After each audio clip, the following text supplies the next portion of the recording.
100 years ago, mankind came together and with combined strength created an aerial technological city fueled by enormous magical power. It was the Icarus Project, and the city was named the Cradle of the Sky. Like many other creations made by humans before then, they celebrated this one. Why wouldn't they? It was hands down their boldest and most successful invention. This invention also gave the world a magical island they called Paradise, or the Garden of Eden. On the flip side was the underground city, Proserpina, the giant hole created when they lifted the paradise into the sky. It was seen as some dark world, and its establishment marked the world's division into 3 parts: Proserpina, the paradise, and land. You know, the place everyone was before they got innovative. It is in Proserpina that Myobi meets Haluk for the first time and the wheels are set in motion. On any other day, this meeting wouldn't have been possible, but unlike other days, she isn't with her parents and is hiding out. It might be because of the gem in her hand, because whenever she went out, it was with her mom and she always clung to her desperately. She didn't care what the villagers said about this attitude, though.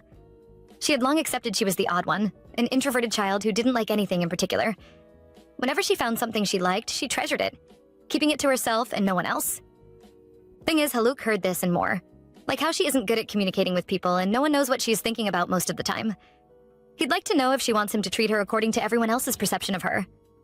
She doesn't respond, so he switches things up, wanting to know why she is in a mine that has been closed for years. He probably expects some crazy story, but instead she tells him she didn't come here intentionally, she actually got lost. Every time she followed her parents to work, she discovered beautiful gems. With time, her interest in them grew, and she began to leave her parents to go deep into the railway to find gems no one will ever discover. She planned to collect all the gems in the mine, but earlier in the day, while she was on her usual hunt, she got chased by bats and ended up in this cart. Haluk is amused by her story and doesn't even try to hold back his annoying laugh. He is certain the bats were scared of her, so her being scared of them is what makes this so funny. Tired of getting teased, Myobi asks him to take her home. She didn't know he had thought ahead. As he hops into the cart, dislodges the brakes and lets it fly. She is terrified, not just because they are moving at unimaginable speed, but also because they are heading towards a dead end. Haluk said this was the fastest way home when the ride started. Now he's advising her to hold on to something to prevent her from falling off. Having no other choice, she heeds his warning and they dash through the railway, eventually coming to a stop when they get to town. There, Haluk's coworker is waiting for him, so he has to go. But Myobi isn't satisfied. She had given up hope in being found, but he came to her rescue. She wants to know how he was able to find her. His reply is sharp and simple, a claim that he's just like her, seeking something no one else has ever seen. He tells her that he'll see her later, and she holds him to that. She didn't know that she'd regret it in the coming years. Now, sitting in the tub, that day is all she can think about. And when Haluk walks in wanting to know why she seems so lost, she tells him she was just thinking about her childhood. He asks her to forget that time and focus on the long night they have ahead of them. If it was then, she would have had a problem with letting go of the past. Now she is willing to try, because the man she is with now is an insult to the one he used to be. This man might be a stranger now, but 10 years ago he wasn't. Just days after her first encounter with him, she lay in her bed staring at the gem she found, wondering how Haluk was doing. She hoped he was okay and was about falling asleep with him in her head when she heard her parents getting ready to head out. They had a meeting with the village head and planned to go see him at his house before returning. Myobi decided to tag along. Even though she felt drowsy and her parents couldn't stop her, they could only move at her pace. A few minutes after leaving their house, they all arrived at the village head's house, only to be welcomed in by his son, Haluk. It was a pleasant surprise for Myobi, who had no idea he was such a big deal until that day. Position aside, she missed him and couldn't contain how excited she was to see him. Her parents, though shocked that they knew each other, didn't get much of an explanation from them. Altogether, they were glad that he was a familiar face and asked if he could look after their daughter. While they went in to talk with his father, she hadn't rested and they hoped she could sleep a little. Willingly, Haluk accepted, offering Myobi a chance to relax and read books with him, and she took it, leaving her parents to go with someone else, for the first time in her life. Side by side, they marched to his room, but instead of talk with her or read with her, Haluk kept all the reading to himself while she sat on the bed anxiously. The room was dead silent, save the sound of the ticking clock that wasn't even helping matters. Truth is, he had given her a book to read, but it wasn't easy to crack. Then there was the bed that wasn't hers, and the realization that she wasn't in her world no more. She didn't feel uncomfortable initially, but after recognizing the new position she was in, she eventually ended up moodily crouching by the wall. Not too long after her mood changed, Haluk noticed her and tried to help her ease up by asking her to tell him about herself, or anything that has caused her trouble lately. Faced with either talking about her troubles or things she likes, Myobi decided that she had to say something. She racked her brain, but all she could remember was how a friend of hers asked her what she liked, and she ended up having no answer to that question, no matter how much she thought about it. Since she didn't have an answer at the spot as well, she threw the question back to him. She specifically wanted to know which animal he preferred between cats and dogs. He replied that he liked cats, but would rather keep a dog as a pet. She thought he was cheating by picking the two, but he made her understand that it doesn't always have to be one answer. Since he had shown her a new way to look at things, he again asked her what she liked. This time she was determined to say something and parted her lips to speak, only to get interrupted by her mother. She was at the door and wanted to take Myobi home. Unintentionally, she disrupted their conversation, but Haluk bore no grudge. In her presence, he praised Myobi's intelligence, while she thanked him for looking after her daughter. She then picked her up, ready to leave, but she was stopped by the girl shaking vigorously as she demanded to be put down. Her mother obeyed, and once her foot touched the ground, she ran to Haluk to tell him that she liked the color blue and yellow, just like his eyes, and then ran away. It was a bold thing to say. He acknowledges that, but decides to dismiss it as a childish compliment. Simultaneously, in another part of the house, Surgood, the village head and Haluk's adoptive father, was fiddling with an arrow during a serious meeting with his deputy, who informed him of more villagers agreeing that they embark on another holy night. He made sure to ask his deputy if he had explained to everyone how serious it was. It wasn't some ordinary night or some ordinary fight that was about to happen. It was a day he hated so much that he found it dreadful to call its name. Like every other battle, the holy night has an origin. We know the world was divided into 3 parts: the world in the sky, land, and the underground world. In the underground world, Proserpina, the inhabitants began to lose limbs because of its harsh environment. Upon that, they had to deal with endless work and inequality in the resources allocated to them. Zoning principles were rigid, and with poor rationing, it was unable for Proserpina to operate independently. They looked to the Skylanders and Mainlanders for help, but no one paid attention to their cries. In the end, they all got fed up and took pickaxes to fight physically against the inequality. They lost a lot of lives in that battle, but wrote their names in the sands of time, leaving behind a mark that generations to come would live to remember. That's why Surgood wanted the Holy Night to be successful, to honor the sacrifices of the predecessors and secure the future of the next generation. Speaking of next generation, as preparations were ongoing, Myobi lay in her bed, staring at the dazzling moonlight on the other side of her window. Moonlight like that was rare in Proserpina, and she was enjoying it until she got distracted by a glow coming from her backpack. Eager to find out what was causing it, she rushed to the bag, took it, and poured out its contents. It turned out to be the gem she picked from the mines. Its glow reminded her of Haluk. In fact, to her, the gem looked like him. That was all it took for her to be determined enough to leave the house at such late a time. Even Myobi was confused by her actions. She was too young to understand what she was feeling, but since the moonlight suddenly made her want to see him, she diligently searched for his house, the largest one in the village. Amidst her search, she stumbled upon a moonlight lake. Its glow captivated her, and because she paused to admire it, she was able to see Haluk. He was conveniently in the area. She was glad to see him, and he was more concerned about the beautiful night than he was about her reason for being out so late. According to him, the cause of this spectacle was the Skylanders. Their sky island occasionally needed to recharge power, and by doing that, Proserpina's sky glowed. It was going to be like that for a while, but that wasn't what concerned her. He was her focus, and him popping up from out of nowhere encouraged her to guess he might have appeared because she wanted to see him. Confidently, she tried to call him and hand over the gem, but the little girl in her kept her silent, her heart beating out her chest while she stood there staring at him. Fortunately for her, he somehow heard her first attempt and asked if she called to him. Her courage, suddenly renewed, pushed her to ignore the weird mood she was feeling and give him the gem, telling him that it looked like him. Once the words slipped out, she withdrew, thinking she's just made a mistake. Maybe she did, considering how things end up for her. But on that night, Haluk didn't let it feel like a mistake. He took the gem, praised her for being brave, and promised to look after it since she said it looked like him. It was probably the best night of Myobi's life. As of them, she didn't think it could have gotten better. But it did, in the form of Haluk saying the Sky Island paradise could be reached. He hoped to get there, a place where nights like this one were commonplace. Myobi, completely ignorant, loved his idea, and decided she wanted to go too. He didn't refuse, instead he encouraged the idea, and brought up the idea of them going together when the time came. She agreed, but back then she didn't know the kind of thoughts that arose in Haluk's mind. In her head arise thoughts of making their promise a reality, so she began borrowing large amounts of books from the library to study. The books contained information of the world as it was, and details that could help get to Skyland, aka Paradise. It was hard to study, but the thought of Haluk's smile kept her going, allowing her to discover that passage fees were needed to cross lands. It was most expensive to get to Paradise, meaning she either had to get rich enough to finance their passage, or she had to find a dirty trick to get them there. She kept gathering information. Meanwhile, the village head, Surgood, was at the base of Proserpina with his deputy, getting ready for the coming holy night. They were at the underground base, the combat station Surgood had selected for their attack. It was a place that allowed transport of goods and people between Paradise and Proserpina. The only issue was that aside goods, the only people allowed passage were perfect people, or those who possessed unexplainable power. Anyone else would be caught as soon as they arrived, due to the tight security of paradise. The trick behind passage wasn't one they had discovered yet because it was a matter of soul forms and soul frequencies. They were used as identification cards and were like fingerprints, so everyone had a unique soul form. He knew that the only way to pass safely was by finding a way to stop their soul forms from standing out. The day they achieved that was the day he thought they'd win the war. Little did he know that Myobi was already focused on trying to crack the code. She had been reading a lot and taking notes, but one day while taking notes, she accidentally cut herself, and a few drops of blood fell on her book.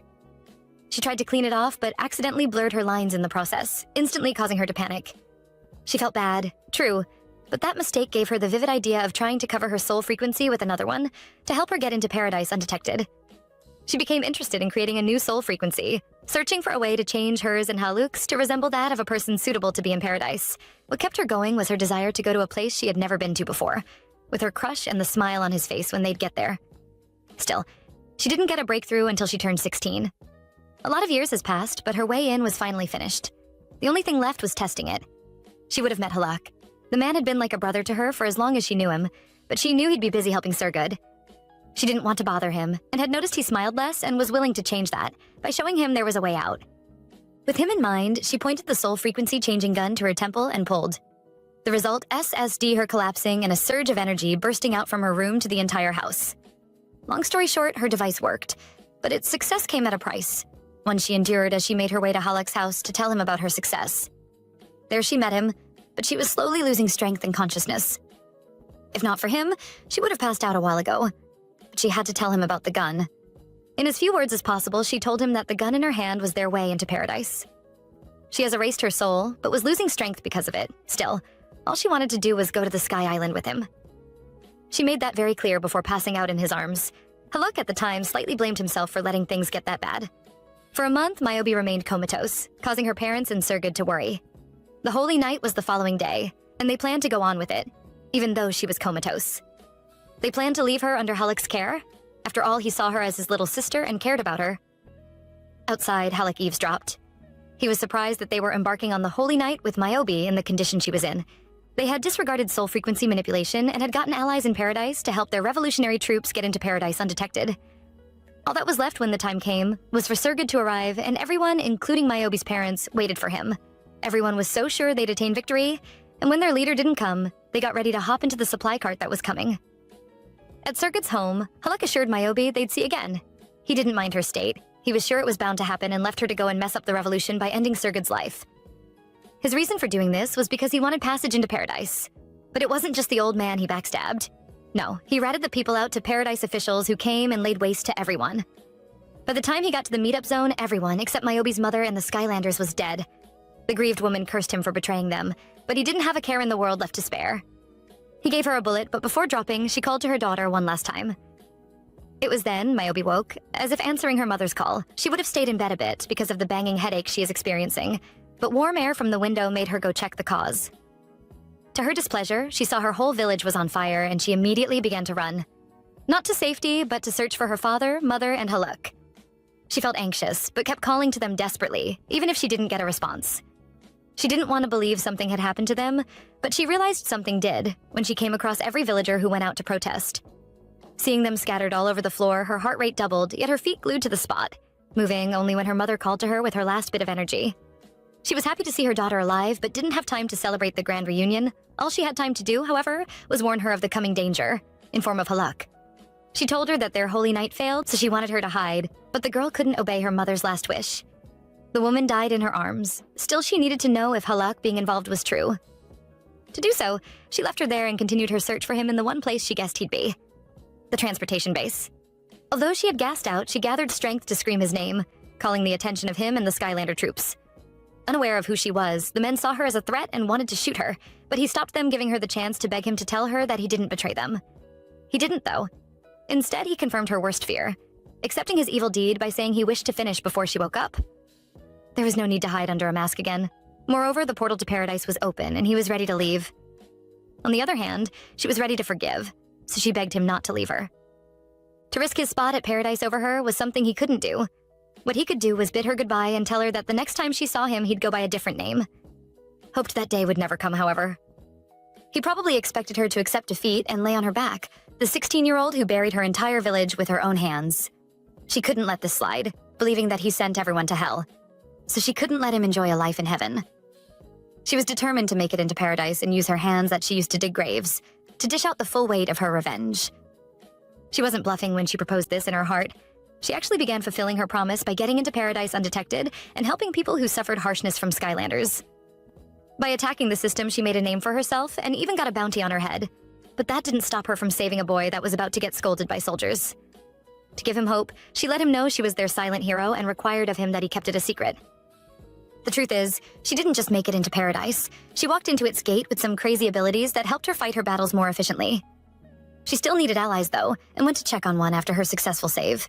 The man lived in the lower class part of paradise. It's funny that she thought it was some kind of heaven before she got there. It wasn't. There was social inequality, too. The nobles lived big, off the backs of everyone else, and left the rest of the population with a substandard living condition. That's why her ally's daughter was sick, and he had nowhere to take her to help her get better. Their hospitals assigned to them were full, and the only one who healed for free was Myobi, who they knew as the Unknown. Happy to help, she wasted no time in healing the girl, untangling a thread of her soul that was tied. Could it be that she can manipulate souls? She didn't tell, but left as quickly as she came, forcing the villagers to wonder what she really was. She healed villagers for chicken change, and her magic seemed unmatched. So 8 times they debated about her. The end result of all those debates was always that they were grateful to her for showing up for them when no one else came to help them. On her end, every time she overused her abilities, she experienced some harsh side effects. Remember when she used that gun? Yeah, she lost her soul that day. That's how she was able to get into paradise. Luckily for her, by losing it, she gained the ability to manipulate the souls of others. Whenever she went overboard, she would experience internal heat, the feeling of entangled guts and constant disturbance from an entity that looked like Haluk. It came in her dreams, when she was at her weakest, took advantage of her, and left. This time, unlike others, he reminded him that he was no longer going by Haluk, but by Gorkin Bilgener. She kept that information in mind when she woke up, and one of the village nurses came to her for assistance. She didn't want to bother her, initially, but there were too many patients, and a lot of them were supposed to serve as servants for a party being organized by a certain Gorkin Bilgener. That's why she called her.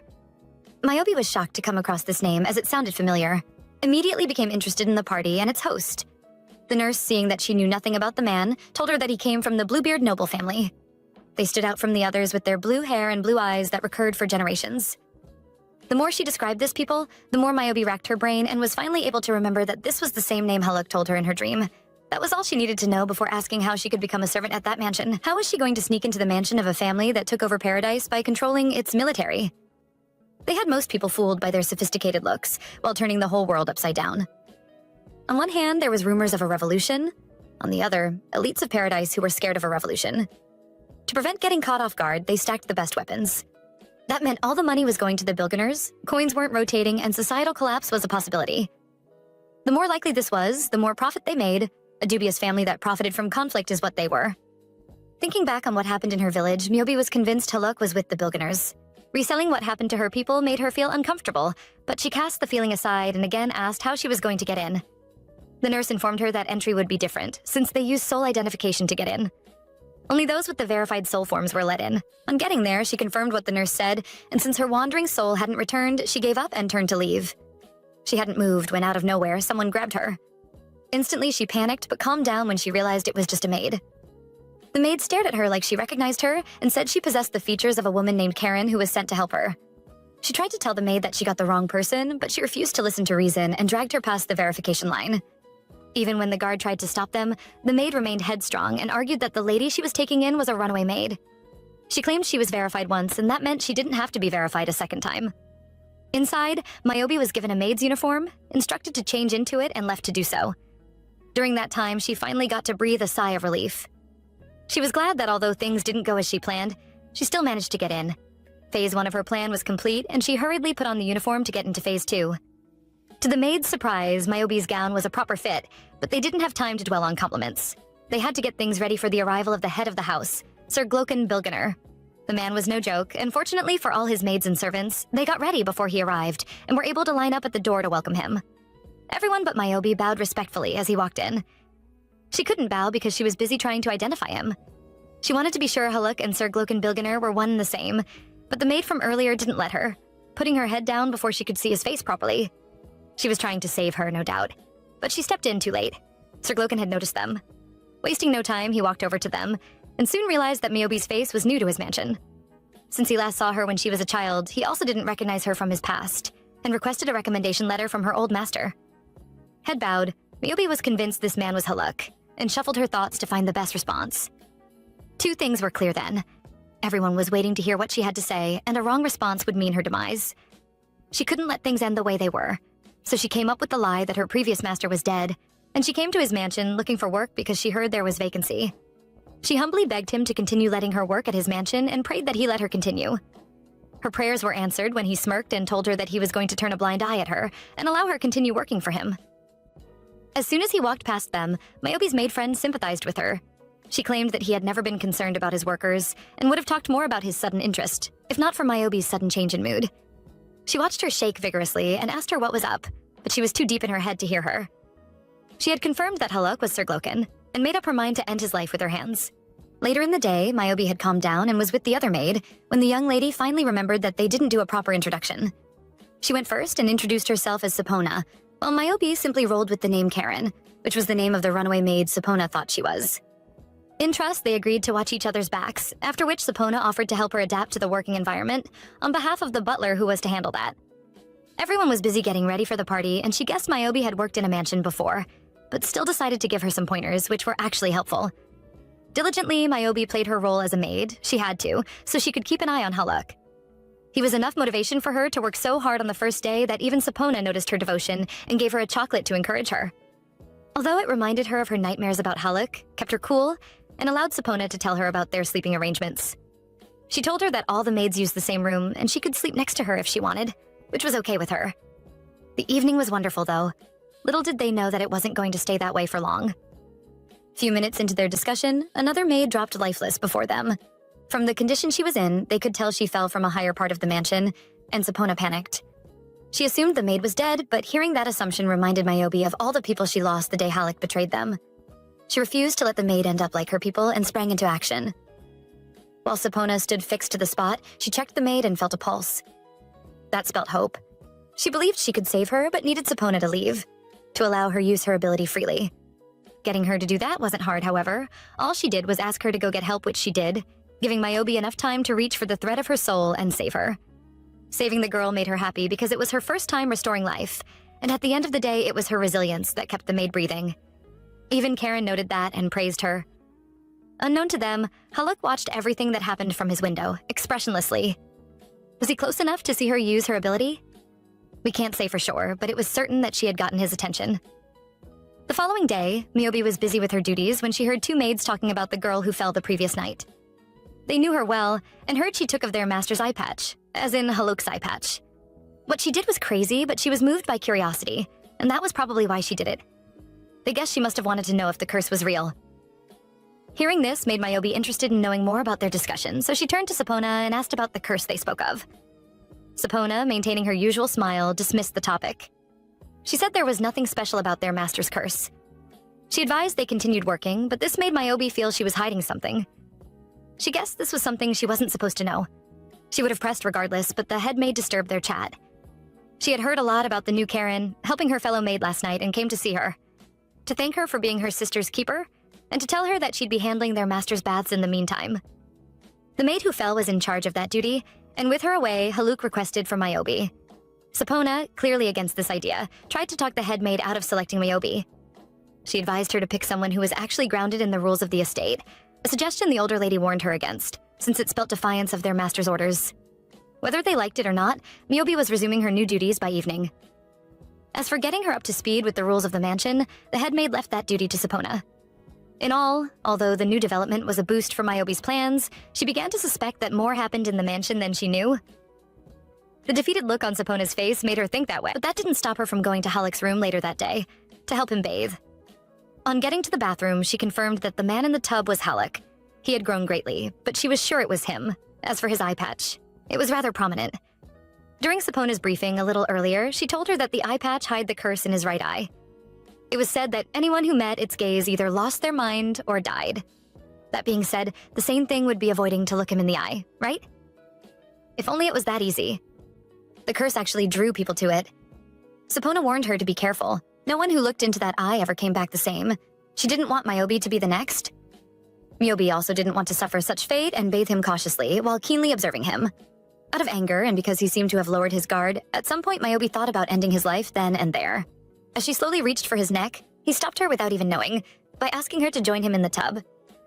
According to Sapona, the best thing to do when Haluk made a request was to obey without a fuss. Nevertheless, she assured her that he never made any lewd requests. That's not how things seemed, though. Until he arrogantly called her filthy and claimed she was lucky to even stand by him, let alone bathe him. Sure, his harsh words annoyed her, but all she could do was comply. The only problem was that they had history together, and she feared he might recognize her if he stares at her for long. To prevent that from happening, she pulled out the belt of her gown and covered his eyes when he saw reason with her, and gave the go-ahead. Of course, she got his permission before doing this, as her reasons were that she didn't want him feeling embarrassed and that she didn't want to make the same blunder as the last maid. She told herself that she wasn't allowed to feel shame. She had a job to do and needed to use the chance she got to search for his weaknesses. It was easier said than done, though. Myobi came to run him a bath, only to end up getting intimate with him. At climax, he asked her why she came to his estate when she could have run away after the death of her former master. She feared that he would have recognized her, but that question and him looking her in the eye when he asked it was enough to convince her that she was in the clear. He didn't recognize her, and since she did nothing but stare at him bewildered, he left, assuring her that they'd see the next day. Myobi watched him leave, yet she couldn't shake off the unexplained uneasiness she felt. Every day after that, she took care of his bathes, and it wasn't all bad. He didn't wear his eye patch when they were alone and rarely reached out for intimacy. He seemed to have grown fond of her. Well, every step closer was a chance for her to find out his weaknesses, and she managed to find one. In his so-called cursed right eye. It wasn't a curse, but proof that he lacked the complete set of eyes for a billinger. This discovery alone made her wonder why he hadn't killed her. If he didn't recognize her, he should have done that already. That thought had her laying awake for most of the night. Sapona, as soon as she stepped into the room, noticed that she was deep in thought and decided to pry. Myobi, although she initially planned to dismiss her thoughts as nothing, switched up and pulled out a photo from when she was younger. She asked Sapona if she still looked the same, and to her, she did. When Myobi asked if someone in her past would recognize her if they crossed paths, her reply was positive, as according to her, only someone who didn't see her as significant wouldn't recognize her. Immediately, memories of Haluk in the old days crossed her mind. She was glad there was a possibility that he didn't value her. Days went by smoothly after that. Myobi carried out her duties as usual, until the day she got to his room and he already had his bath. At first, she thought that meant she was free for the night. But no, he had other plans that involved her sharing his bed with him that night. A gust of shock overwhelmed her, but he promised he didn't have any deep intentions towards her. This was just a rehearsal. What did he mean by rehearsal, though? At the time, she had no idea and hoped to find that out later. On getting to Haluk's room, Myobi was given a nightgown to change into. He had handpicked it, and she saw it as the expensive noble lady standard gown it was. With the gown properly fitted, she joined him on his bed and sought to know the type of rehearsal they were engaging in. To her surprise, he just lay by her, claiming he intended to practice falling asleep with her in his arms. However, she didn't believe he was going to fall asleep in such a position, until he did, leaving her awake with an opportunity to end his life. He hurt her people, and that was her best shot at him. Still, she couldn't bring herself to finish him off. Hating him, but not being able to kill him, felt like a curse to Myobi, and she spent the rest of her night mourning the opportunity she had thrown away. Not being able to kill him should have been a sign that it was time for her to leave the mansion. But Myobi didn't see it that way. She continued as an undercover maid. A little long into her stay at the estate, she noticed the place was busier than usual and leaned on Sapona to explain to her what was happening. From what she was told, their master was hosting a banquet, and since he rarely hosted one, every big shot in paradise was going to be there. She guessed Myobi missed this because she was serving baths when it was announced.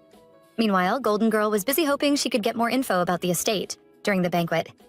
Since they were on the topic, Myobi wanted to know the purpose of the banquet. It was usually to celebrate something, but this time things were different. Haluk was going to choose a wife. As soon as she heard this, Myobi lost strength in her hands and accidentally dropped the plate she was holding. Was she shocked? We can't say, but she rushed to gather the pieces and ended up cutting herself. Sapona tagged her clumsy for this, even though she saw the injury as a little blessing in disguise. Why? Because the head maid announced that she was relieved of the duty of handling baths. While helping with the wound, Sapona continued that, although a reason was not given for her being dismissed of bath duty, she guessed Haluk was trying to preserve himself for just his wife's eyes.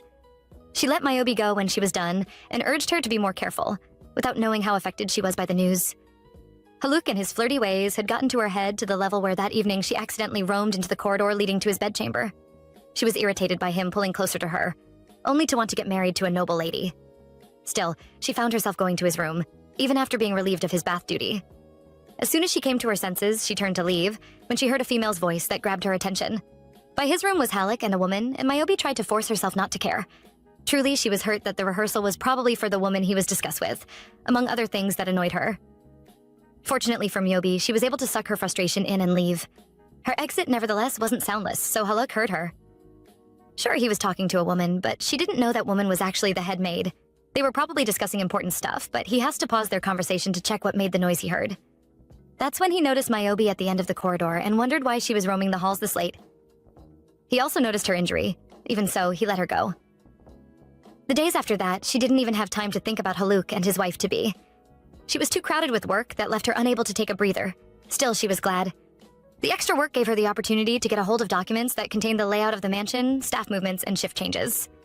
Of course, she memorized every key detail she came across, hoping to use all the information for the perfect hit on Haluk. She was going to end his life on the day of the banquet and was making sure everything went smoothly and nothing connected her to the hit. On the day of the banquet, unlike all the nobles in the resonated hall, Myobi was miles away from actual happiness. That didn't stop her from showing up with Sapona, who was so anxious about the large attendance that she feared she'd mess up and get sacked. She had no idea Myobi came ready for her hit, as she consoled her with kind words and a promise that she wasn't going to get laid off. Moreover, if she succeeded in handling Haluk, there'd be no one to serve. And that's all that mattered to her. Everything else was a distraction, although she truly saw Sapona as a friend, her first friend in paradise. She hoped the poor girl wouldn't be held as an accomplice if things went south, but Sapona was all cheers after being encouraged, unaware of the danger that loomed. She was so happy that she aired out her belief that Myobi could stumble upon the Meldern estate where she claimed she came from. It was also the place the original Karen worked, and a place a certain blonde stranger was suddenly interested in. He wanted to know if she was the Karen that used to work at that estate, and the only option she has was go play along. She feared he was someone who recognized the actual Karen, or knew a lot about that estate and didn't want to get involved with him. To save herself, she tried to leave. The man saw it as disrespectful and pulled her back, causing her to fall. At the top of his voice, he asserted he didn't look like she ever worked at the Meldern estate, so he wanted to know who she really was. Murmuring started, and the rumors of her being an imposter began to arise. The change in tide was abrupt and left her with one option, which was to abandon her goal and flee. Sadly, before she could make a move, Haluk was in front of her. Cheekily, he called her by her name, Myobi Hiddenite, and asked her to stand up. Oh boy, her cover was blown. She didn't know when he discovered who she was and why he casually stretched a hand to her, asking her to take it. But she did know she was in trouble. The blonde guy kept stressing on her impersonating a maid from his estate, and Halleck, noticing that Myobi was trembling so much, salvaged the situation in the weirdest way possible by saying she was his betrothed. He knew the angry blonde guy was the second son of House Meldern, Leon Meldern, and he wanted Myobi to be punished severely, but he couldn't do that after he introduced her as his betrothed. The whole hall was talking. The union between a maid and a man as noble as him was news, but it meant she was untouchable. She needed a way out of the little problem she was in, so she said nothing. But after he left to attend to other things, she couldn't comprehend how things spiraled so quickly in the wrong direction. She couldn't tell if the talk of her being betrothed to him was an act or the truth. The whole impersonating Karen act was no longer a problem to her. She had bigger things to worry about. Nevertheless, it didn't stop it from being a big deal to Leon Meldern, who promised her she wouldn't be lucky the next time they crossed paths. The banquet continued, no less, giving Myobi the time to try to do what she should have done long ago: escape. As soon as she was caught by Halleck's others, she was detained in the basement with no way to escape. All she could do was bang on the door and demand to be let out until she gave up and surveyed her prison. On the bed was a change of clothes, so it was clear he planned to imprison her whether she tried to run or not. But that doesn't bother her. She had thought he was going to kill her the moment he realized who she was, yet she couldn't understand why he saved her instead. Next thing she knew, the head maid called her "my lady" and promised to send in someone to tend to her personally. Truly, Myobi was not feeling the title. She also wasn't cool with how down and bruised Sapona looked when she walked in. She was the personal assistant the head maid was talking about. But nothing mattered to her more at that moment than how Sapona was feeling. She threw a barrage of questions at the maid, all aimed at checking if she was all right. But in return, she got a cold vibe from her. She didn't want to do anything more than help her change into her nightgown. As she settled down to let her do her job, Myobi scolded herself for being too relieved to see Sapona, that she forgot she was the last person she wanted to see. She could tell the burden of her actions was placed on the poor maid because it was she who brought her into the mansion and felt guilty for that. She hoped to make amends, but once she was done helping her out, in a formal tone, Sapona announced she was leaving. Myobi advised her against them being formal with each other because it made things awkward, but the maid refused to listen. She declared that it was wrong to address someone of her status casually. proof that she was disappointed in Mayobe for keeping her in the dark since they met. She was filled with remorse, no doubt, and apologized to Sapona, promising to talk to the head maid to reassign her duties. Mayobe assumed she was unbearable to be around, acknowledging that she messed up when she hid her identity. She promised to clear her name, though, and planned to take all the blame for her actions. Sapona was stunned by the excuse of an apology, as that wasn't what she wanted to hear. Casting status aside, she lashed out, forbidding Mayobe from saying she wasn't part of it. Sure, she had to hide her identity, but Sapona wished she didn't hide it from her, too. They spent so much time together, yet she knew nothing and looked like a fool in front of everyone. She actually understood the need to keep her identity a secret at the start, but there was a lot of time after that for her to come clean. But she thought they were friends and not being treated like one, left her in tears. Mayobe, in an attempt to salvage the situation, affirmed that they were friends. She just didn't know she could trust her enough to open up and feared she would have been banished if her true identity was discovered. On hearing this, Sapona called her a fool for thinking so shallow. There was no chance of her snitching. Also, whatever the circumstances, she believed a person needed at least one person on their side. Those words reminded her of when she was the little girl who used to cling to her parents. She did that because she didn't think anyone liked her as much as they did, but her mother promised her that in future she would meet people who actually cared about her as much as they did. She admonished Mayobe to open her heart to said people when the time came. It didn't take her long to see that Sapona was one of those persons, meaning the next step was opening up. For the next couple minutes, she lectured her on her gruesome past and run-in with Haluk. It was a lot to take in and hard to believe, yet it didn't take any convincing at all for her to trust Mayobe's story and promise to stick with her and help her escape. That night, their bond was rekindled, but she had to leave. She had spent more time with her than supposed and needed to return to her quarters before anyone knew she wasn't there. They agreed they'd see the next day, and parted ways on a good note. Nevertheless, on her way back, all Sapona could think about was the suffering Mayobe endured. She was glad things in the mansion were calming down and planned to be more attentive, for her friend's sake. Everything was looking smooth for them until she realized she forgot one glaring detail. Her master, Haluk. He intercepted Sapona on her way back to the quarters and sarcastically commended her for being so devoted to serving Mayobe that she stayed with her until such late an hour. He asked how she was doing, and the maid did her best to wear a smile when she said Mayobe was doing okay. While talking with him, she could tell he was the only one who wasn't fooled, and tried her best to hide how much she resented him. Out of concern for Mayobe, she asked him what he was doing at the basement so late, a question he found funny. He didn't think he needed a reason to visit his future wife. A woman he locked in the basement. That alone makes Sapona disgusted by him calling Mayobe that. But she doesn't show it, the only reason why he permitted her to leave. Nevertheless, she refused to listen, blocking him from advancing to Mayobe's room. She didn't think before taking such a risky step, but she couldn't stop there and lied that she stopped him in the furtherance of Mayobe's orders that no one was to enter her chambers while she slept. Haluk was a smart man. That's why he saw Sapona as not just a problem, but also a valuable asset. In that vein, he reminded her that she started working at his estate 2 years prior. He recalled that at the time she started, she was the breadwinner of her family, and believed she still was, which meant she valued the job. He didn't mind firing her, and if he did, he was aware she wouldn't find work elsewhere, because she wouldn't have a recommendation letter. His ice-cold words pierced Sapona. Still, that wasn't all he had to say. He had a proposal for her, and left after he shared with her what he had in mind. His next stop was the basement still, but he met Mayobe sleeping and decided not to bother her until morning. With flowers in hand, he greeted her as soon as she woke up, but she responded by pulling as far away from him as possible. His presence startled her, but he alleged that he wasn't there to harm her. His claim didn't make her happy, though. It made her want to know why he spared her life. Initially, Haluk made it sound like he spared her because of how close they were in the past. But she didn't buy it, called it a load of nonsense, and that made him confess his true motive was finding out how she crossed from Proserpina to paradise. Maybe a part of him was happy to see her, but she knew his curiosity made him keep quiet even after he realized her true identity.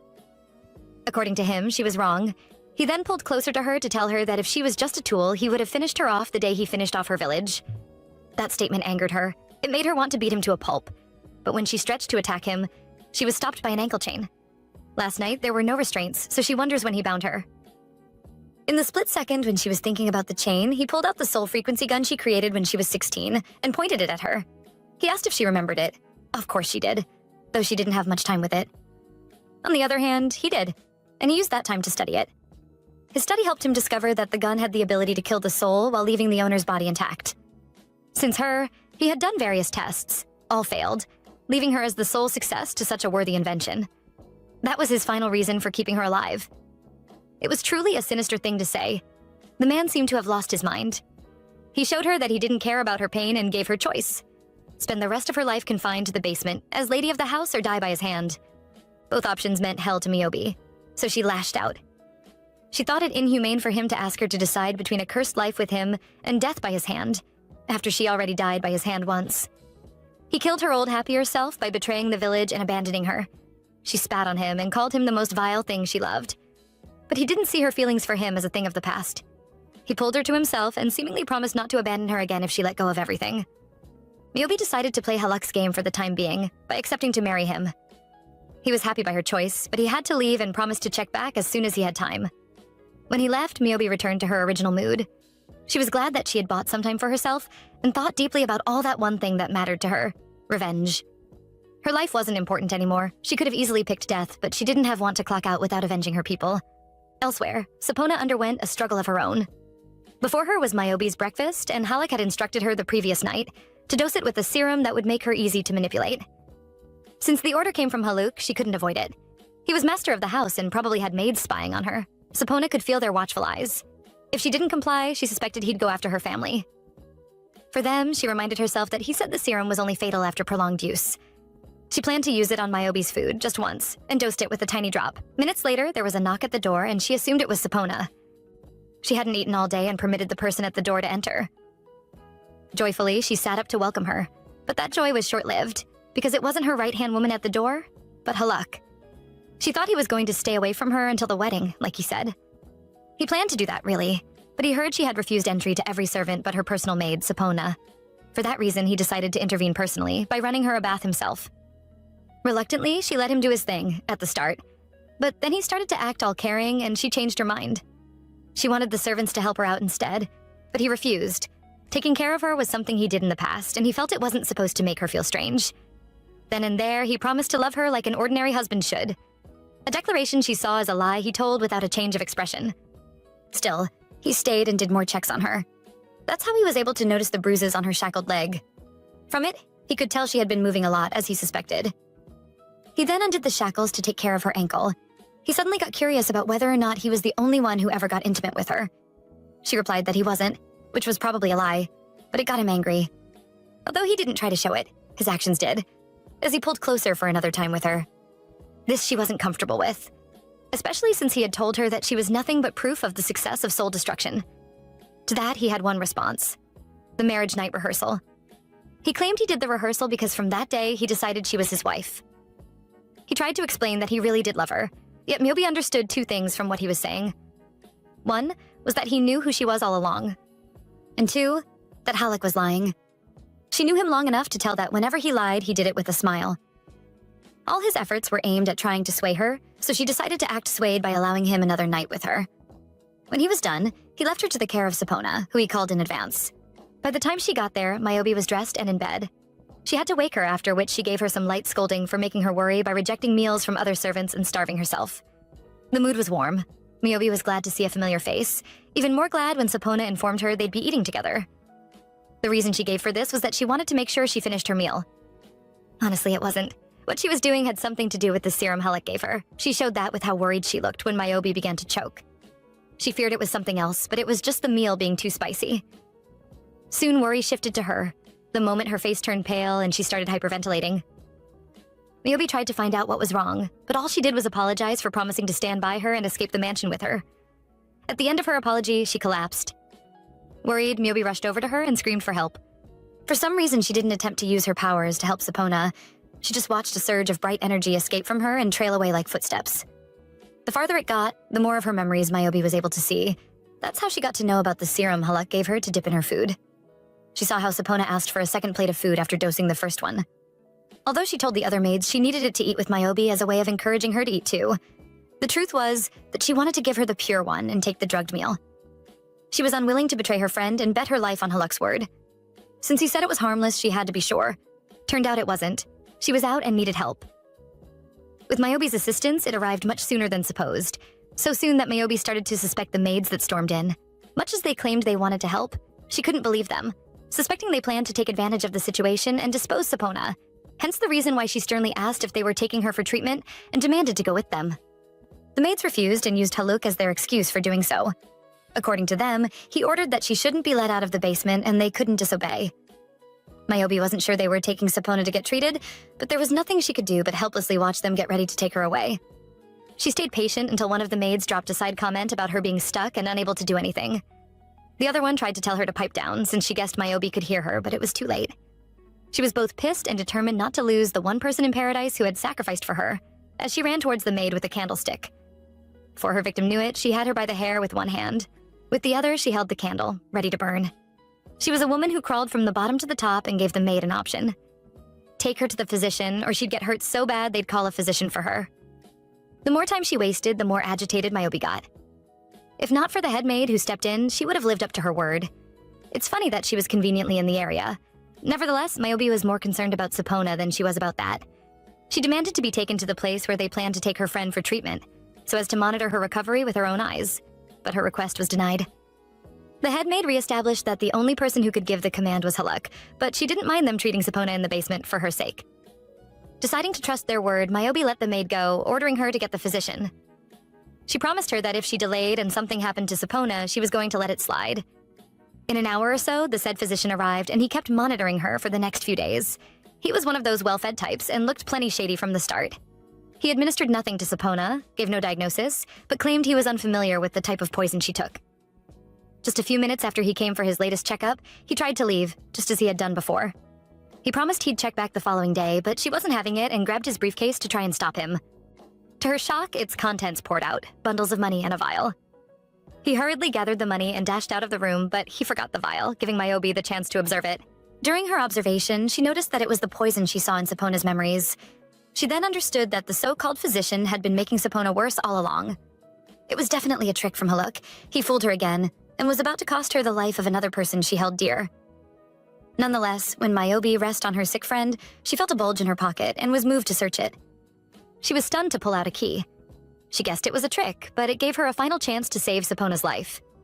She refused to miss in, put a few things in place, and then bailed. It didn't take long for the whole mansion to be on its toes searching for her.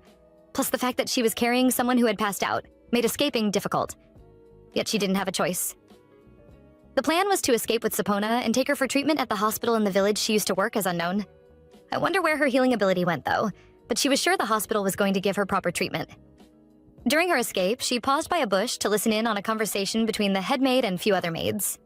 The older lady dismissed her as pretty and weak, as she praised the mansion for being a large labyrinth, too large for her to escape freely with extra weight. In truth, she wasn't fully wrong. Mayobi was exhausted and wanted to pass the time in the bush before continuing her escape. The only problem was that she accidentally made a sound that caught the head maid's attention. She then ordered that the bush be searched, but a large explosion in the kitchen wing made her change orders.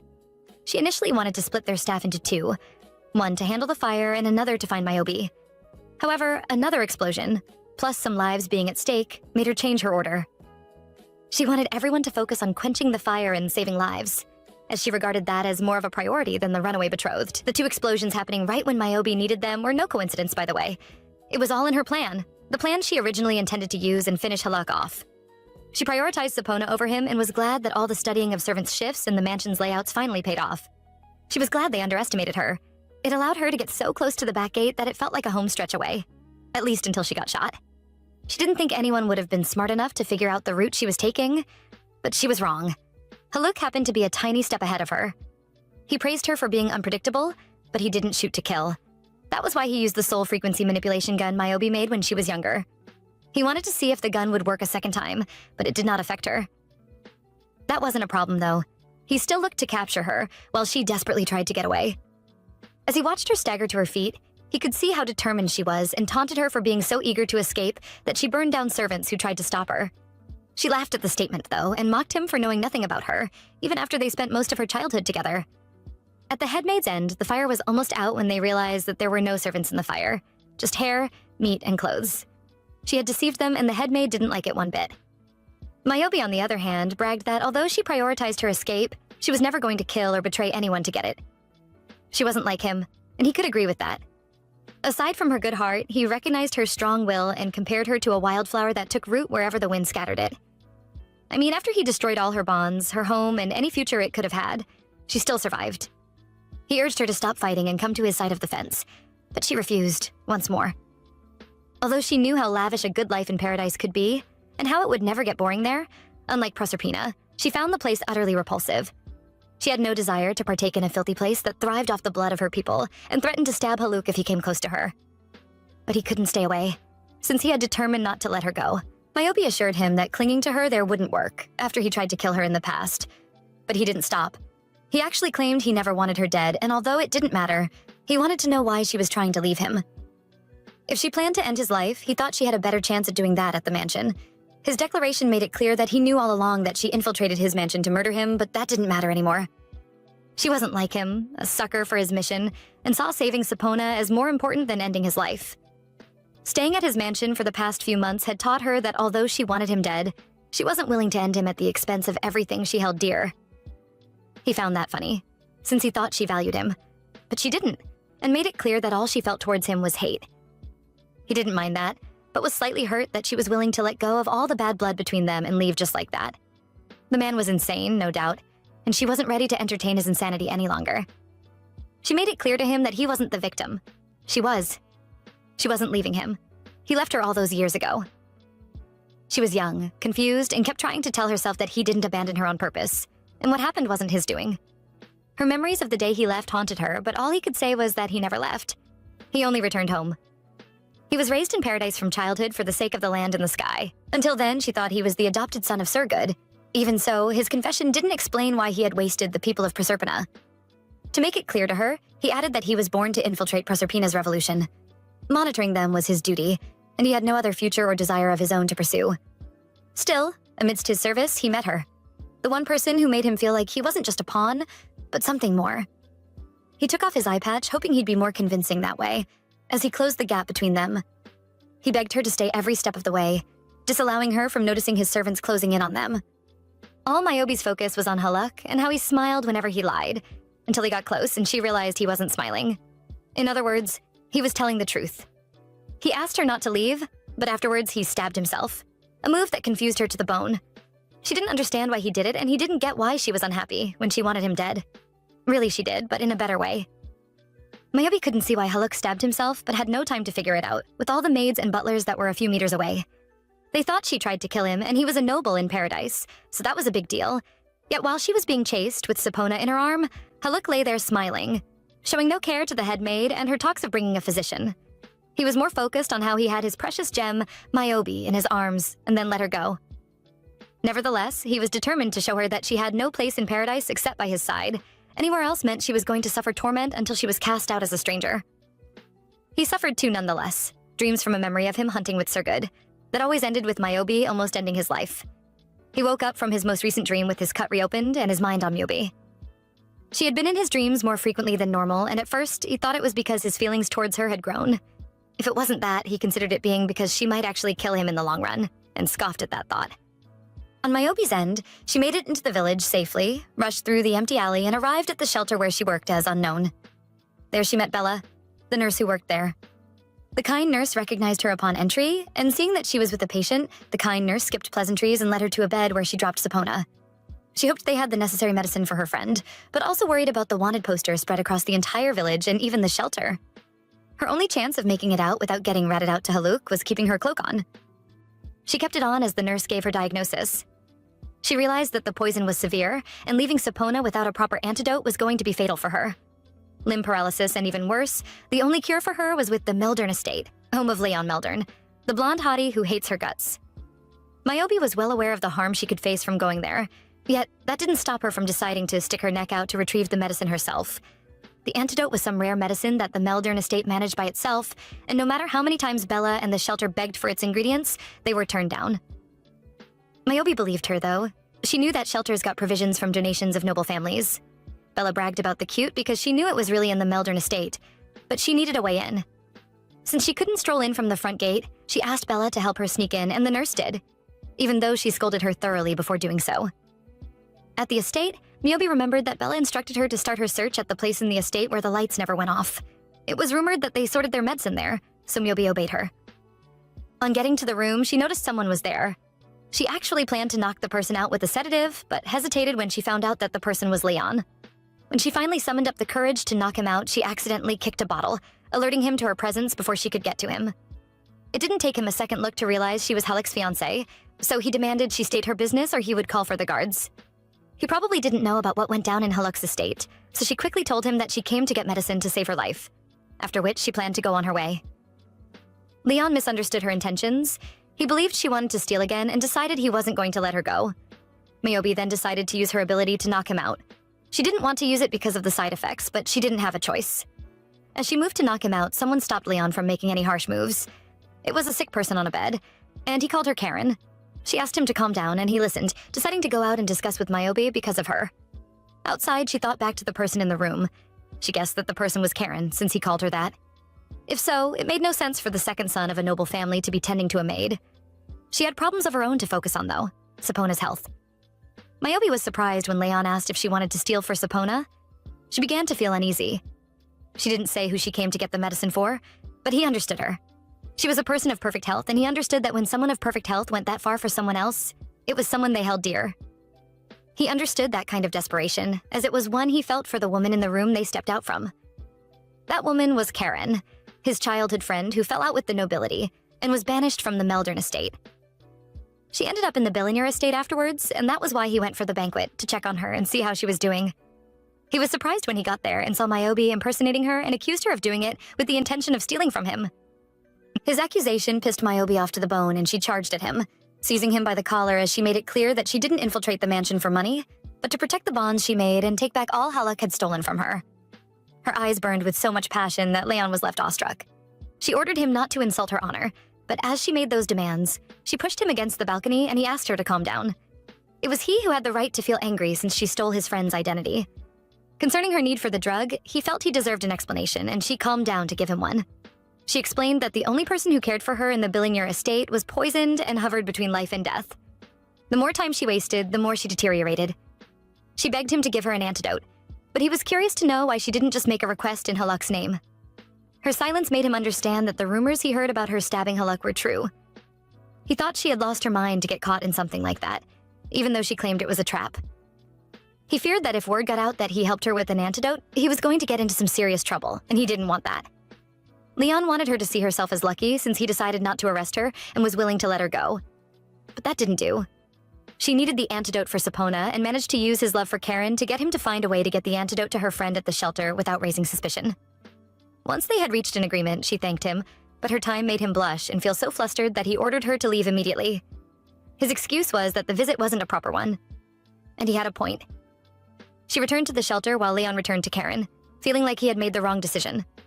15 days later, at the billionaire estate, Haluk had a meeting with some of his staff. The purpose of the meeting was important to state matters, but none of that seemed to concern Haluk.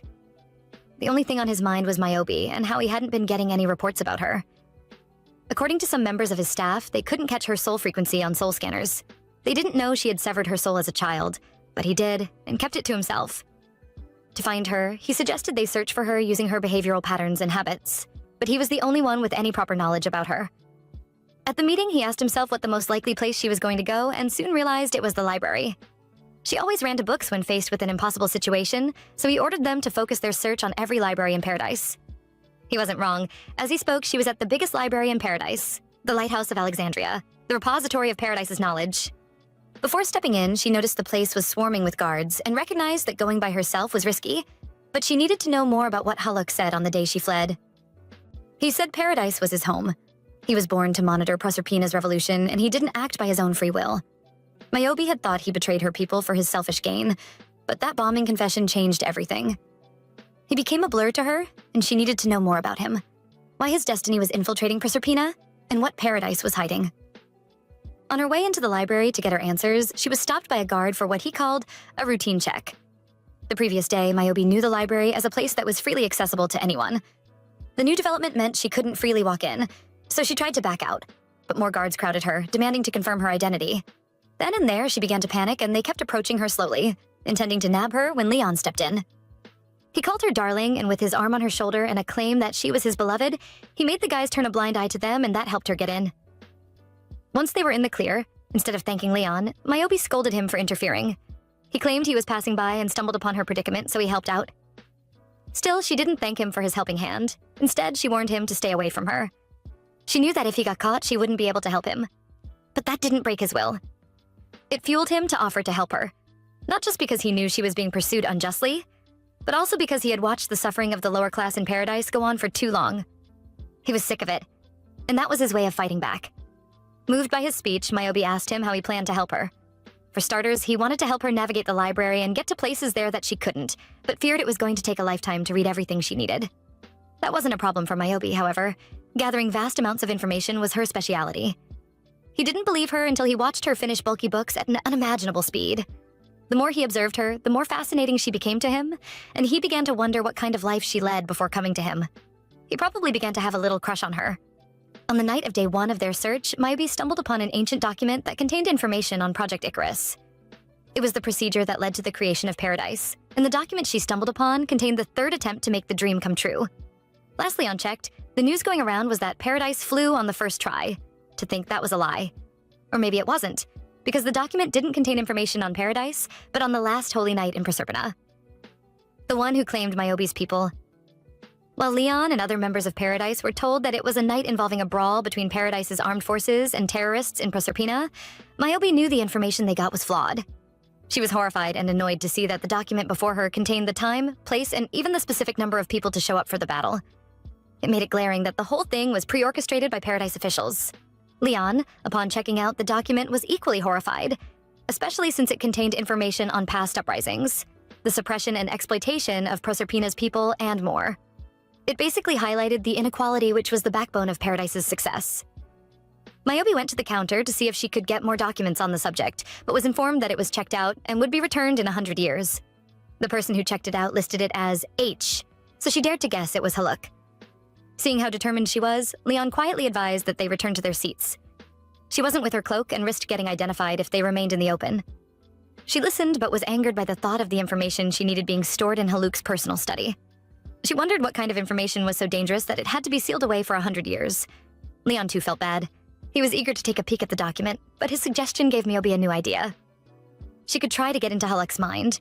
She wondered if that was possible, and her search took another turn as Leon told her there was.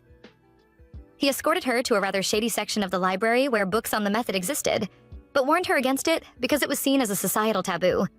She was able to convince him that someone documented the techniques for the sake of those who would come after them, and pulled out the first book determined to figure out a way to step into Haluk's dreams. Her search eventually led her to the Forbidden Tome, Semnographia, a book with forbidden techniques that happened to contain information on a way to cross to another person's subconscious. The book phrased the human dream as both a prison and a key to vast lands. It also has not just a say to journey through dreams, but also a warning that it could alter reality, and it was so dangerous that every traveler needed to ensure they had a way back to the waking world. As Myobi prepared for her voyage, Leon watched and likened her to a witch. He didn't think anyone normal could manifest the methods in the Forbidden Tomes. He heard only that those who lived before Paradise existed could endure it, but she taught him differently, revealing that she could manage the technique because of an accident she suffered as a child. Since then, she had some knowledge of theories behind spellcraft and the flow of magic. Still, all that wasn't enough here. What helped her out was proof of their connection, the remnant of a gemstone she gave him when she was a child. Leon thought it was risky to think Haluk still had his own half, but she didn't mind the risk. She was willing to gamble her fate. Plus, like her, he was searching for gemstones others hardly perceived. That gave her hope that he kept what she gave him. She had all she needed for her transition and thanked Leon for giving her a place to hide at. She then asked him to take care of Sapona and shut him out. The man was left out to dry and actually felt bad. He hoped he had a chance with her, and she made it look as though he never did. On Myobi's end, she managed to get into Haluk's dreams. Sadly, it was the nightmare he kept having about hunting, and she was in the way of the deer. Obviously, she got shot, but she saw Haluk before passing out and coming back to the waking world. At first, she panicked, but then she found it odd that Haluk's dream rejected her. Rejections only happened when the subconscious allowed it, and it turned out Haluk was subconsciously rejecting her. She guessed that as he had become her nightmare, she managed to become his. Yet she took a sedative and tried stepping into his dream again. On her next try, she merged with the dream, and before he could shoot, she popped up behind him and tried to grab him. To her surprise, he evaded her swiftly, running as fast as his little legs could carry. As he ran deeper into his dream, she followed, eventually tailing him to a room with an extremely large corridor that had no end. The room had pillars, and a little observation helped Myobi see that its pillars had words on them. That made her guess that the room was her dream abyss, and she was going to find the memory she was looking for in one of the doors of that room. Her first try, surprisingly, was Haluk's memory from back when he was a baby, and his parents tossed him into Proserpina, hoping that the people would save her and raise her until he was old enough to sabotage them and disappear. She watched as his parents dropped him, and Surgud picked him up and took him in, proving to her that Haluk didn't lie when he said he was dropped from paradise. She hoped that by following the trail before her, she was bound to find the information she needed, and entered the door without noticing Haluk in the room she had left. While on the path she was on, Miyobi thought about what little Haluk's childhood memories could do for her, but she still looked forward to finding something worthwhile, and ended up in an unfamiliar place. With her was Haluk on the floor hyperventilating. The fella seemed to think the door was locked, and she apologized. I turned to leave only to get stopped by him. He claimed someone slipped an urge booster in his drink, but she wanted nothing to do with him in the state he was in. Sadly, she had no power to resist, and watched herself live through Haluk's first time getting intimate. It was with a scum who drugged him and planned to have a baby for him, and so she could get a free ticket to paradise. She actually felt bad for Haluk, until she watched him switch and go from being used to the one doing the using. It was then Miyobi switched places with the woman from his memory and was trying her best to return to the waking world. Eventually, she was able to escape from that door of his memory, after which she returned to the corridor and was attached by a form of Haluk that seemed very conscious of her presence and asked her to get out of his dream. In the waking world, a week had passed since Miyobi asked Leon to take care of Sapona, and he outdid himself to the point that he was sure he was going to get praised by Miyobi. He was in his carriage praising himself nevertheless when he noticed a crowd of people that caught his attention. The reason why the crowd gathered was unknown, so he went to figure out what was up. To his surprise, it was Sapona. She was awake and confused about where she was. On Miyobi's end, she too has woken up, acknowledging that it happened by force. She was still in shock when a messenger eagle from the Meldern estate flew over with a letter to her from Leon. In the letter, he revealed that Sapona was awake. It was good news to her, but little did she know that her joy was going to be short-lived. Haluk was onto her? First, he suspected she was the one lurking in his dreams, mostly because the gem she gave him had been glowing since he woke up. While observing it, he got word from a maid that Miyobi was spotted in the premises of their national library. She explained that although they tried to apprehend her, their forces were stopped by Leon. He couldn't understand why the quiet and charitable second son of the Meldern estate was throwing himself into a problem that didn't concern him. When he thought more about his involvement with Miyobi, he realized that the best place for her to get treatment for her friend was the Meldern estate, and he found that very funny. He didn't expect her to be hiding under his nose amidst nobility. Miyobi, unaware that she had been figured out, went to meet up with Sapona and Leon at his place. She thanked him for helping her friend, and they got along so well that Sapona began to feel odd and called her aside. She has wanted to know when her bestie became buddies with the second son of the Meldern estate, admitting that she nearly fainted when she woke up to see him. Just as Miyobi was about explaining their connection, they were interrupted by Haluk's forces, who came to get her. They knew she was in the room and were ready to force their way in if she didn't step out. If not for the hidden door in the room, Miyobi would have been a goner, as it helped them get a head start away from their pursuers. During the escape, she noticed Sapona hadn't fully recovered and was slowing them down, so she decided it was best they split up. Since it was her the search party was after, they were safer without her. Leon agreed and left with Sapona, promising to send reinforcements when he got away from his pursuers. As Leon darted through the caves with Sapona in his arms, the poor girl worried about her friend's safety. Leon didn't, though, because he knew Miyobi and she was the bravest person he had ever come across. Little did he know that her braveness was about to be tested when all her plans to escape came to a halt at the bridge she was supposed to escape through that was cut down. She had beaten so many members of the search party to get there, so imagine how frustrated she was. She guessed the fallen bridge was the doing of her pursuers, and they had surrounded her, leaving her with one reasonable option: going with them. To their surprise, however, she took the most daring option: the waterway the bridge was once above. She leaped into it, causing her pursuers to think of a new way to nab here. There was no use following her. All they had to do was wait at the various sections the water was going to end up. In one of those sections was Leon, waiting patiently as she prayed she ended up in the tunnel that led to his estate. He got news of what happened to her from an eyewitness at the scene, and had his people search fervently for her in the waterway at his estate. He feared for her safety because of how ruthless the Billinger troops seemed to be, and their reckless searching of other estates' properties for Miyobi. He spent most of his day waiting with the hope that she would end up in the waterway leading to his estate, and it was not in vain. At evening, she crawled out of the water, soaked from head to toe. Leon rushed to her, desperate to welcome her and see if she was okay. For a second, he thought she was happy to see him too and even wanted to lock lips with him. But then she leaned away from his lips and towards his ear to ask him to prepare a room for her to enter Haluk's dream. He was horrified that she wanted to go through with the procedure in her condition, and even more terrified when he noticed the hungry look in her eyes and that she had held on to half of the gem she gave Haluk, while she was being tossed about by harsh water current. To Miyobi, she was being very normal. All she was focused on was her obsession to bring Haluk down, an obsession that scared Leon even more. Reluctantly, he agreed to help her with the room on the condition that she recovered first. Haluk was scared of her finding something in his dreams. His word was final. Although he began to wonder who Haluk was to Miyobi. Since he had given her an ultimatum, she has no other choice but to rest up by taking a warm bath that helped her clear her head. Thinking back at how much effort Haluk was suddenly putting into finding her, she could see that he was desperate.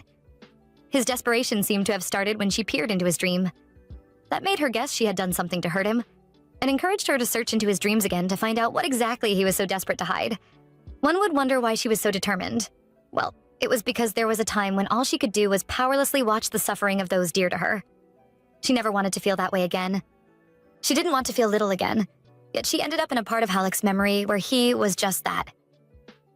It was around the time Surgut introduced him to the people of Proserpina and claimed he was his son. The people seemed happy to meet him, and that made him equally happy, until he realized that in truth they were wary of him and only acted pleased to make Surgut feel okay. They knew the man had lost a son and didn't want to ask too many questions, but when Haluk came across the truth, a shadow was cast over him. A shadow that warned him not to get comfortable in Proserpina because he was a child of paradise and would have to leave their side eventually. It warned him that if he forgot his mission, he was going to be devoured. Haluk believed the shadow was actually a monster. He wanted to have nothing to do with it, so he begged Surgut to teach him how to shoot. He said he needed the lesson, so one day he could strike down the monster that followed him everywhere. But Surgut was too busy to teach him at the moment and promised to do it on a later date. He had a meeting to attend to, prompting him to leave Haluk alone and head out, unaware of the danger the boy would face that night. Even young Haluk didn't think that in his sleep the shadows would emerge to get him, but they did, prompting him to get out of bed and make a run for the door. When he got to it, he hit against it profusely, begging for help, but none came. He begged continuously, until Myobi walked in. Seeing her, he felt a wave of hope and collapsed in her arms. That was when she realized the root of his fears was the darkness within him. She guessed the darkness was caused by warnings given to him before he was sent as a spy, and bit her lip because she actually felt pity for him. Although Myobi hated Haluk, for that night alone in that dream, she stayed with him as his guardian angel, watching over him until he awoke. Luckily for her, she didn't have to wait for long for him to wake up in the dream world. Surprisingly, young Haluk didn't recognize her and asked who she was. Myobi didn't sugarcoat anything. She made it clear that she was someone who had entered his dreams to uncover his secrets. The boy retorted immediately, arguing that he had no secrets, but she didn't buy that. She already knew he was from paradise and let him know she was aware, which made him break down and spill. He confessed that he was indeed from the sky, but had to do what he was asked because they threatened to end him and everyone else if he failed. His confession showed Myobi that he was manipulated by paradise from the start and put in a spot that stopped him from being able to trust anyone. She couldn't let him continue to think the way he did. Nevertheless, she tried to convince him to think about the other children that would suffer if he carried out his mission. For their sake, he needed his guidance and asked him to go with her. If he stuck close to her, she promised he'd be safe from the monsters, and she wasn't lying. He noticed that her presence kept the darkness away, so he began to see her as his guardian angel. That, added with the fact that she entered his dream, made him think she was someone with a certain power. He called the resonance of the soul. From the sparkles she emitted, he believed she was blessed with that gift, and she agreed. It was a rare gift, one to be proud of, but he seemed to know more about it than she did. He knew resonance of the soul was actually called ether, and that anyone could use it long ago.